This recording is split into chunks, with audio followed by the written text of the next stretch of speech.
Well, of course, they say the rich get richer, and America's tech billionaires are proving that to be the case in this pandemic. Tesla CEO Elon Musk and Amazon's Jeff Bezos have both seen their wealth soar along with other tech billionaires. So, what role should they be playing in helping the nation now? Here for more on that is Yahoo Finance's editor-in-chief, Andy Serwer. And Andy, as you point out in your latest column, I mean, both those guys trail Bill Gates by a bit in terms of charity. So what more could they be doing here? Yeah, Zach, it's kind of not fair to compare Elon and even Jeff Bezos to Bill Gates in a sense, because Bill Gates has been richer a lot longer. Although, of course, Jeff Bezos has been wealthy for some time right now. But, it's kind of a moving target. In other words, this is a problem that Andy Serwer and Zach Guzman probably do not have, which is when your wealth increased by billions and billions and billions and tens of billions of dollars every month, every year, every week, every day, which is what's happened with these guys. So, particularly with Elon, I mean, for instance, in September, the guy was worth $60 billion and now he's worth almost $200 billion. So when he was planning his philanthropy a number of years ago, let's say he was worth a couple $100 million, that means, well, you're going to plan X, Y, and Z. Whereas today, it doesn't even make sense anymore. But they need to step up. They have stepped up to a degree. And Elon, even Zach, put out a tweet just a couple weeks ago saying, hey, listen, I need help here figuring out what to do with all my money when it comes to philanthropy.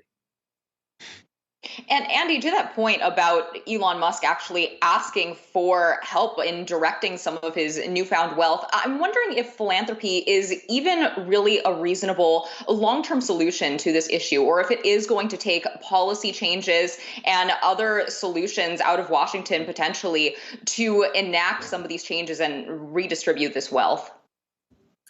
Yeah, I mean, that's a great point, Emily. And, when you look at Bill Gates, I actually think that he's thinking about dispersing his wealth, redistributing his wealth, right? And that's what the giving pledge that he's done with Warren Buffett, which is giving away at least half of your money. And he's been very active doing that.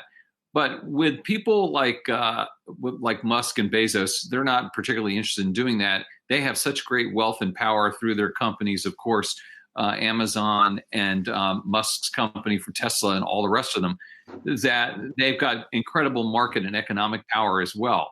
And so, sure, the government can look to break them up, or these people could look to break these companies up themselves, which sounds like a radical step.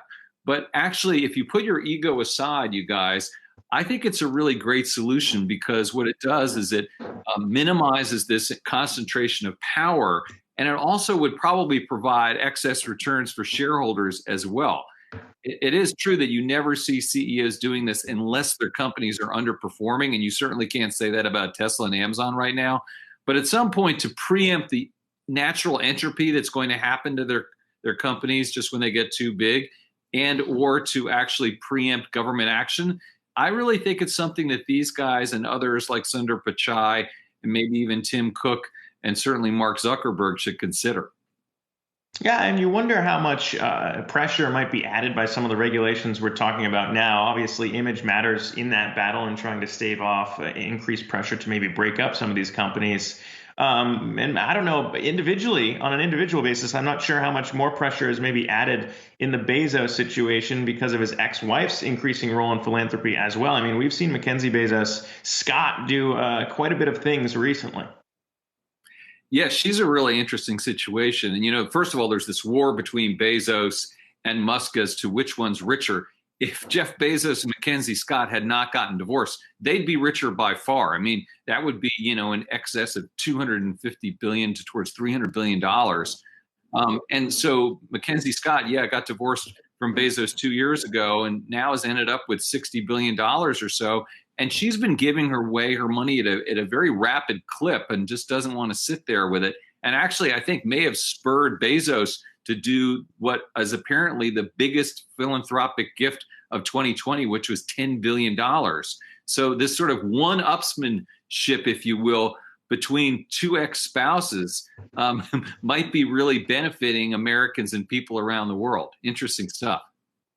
Yeah, that might be the one takeaway, Andy, there. For people who might not be billionaires, still an important decision on marriage and wealth and how that factors into all these things as well. But Andy Serwer, editor-in-chief of Yahoo Finance, appreciate you coming on here to chat that.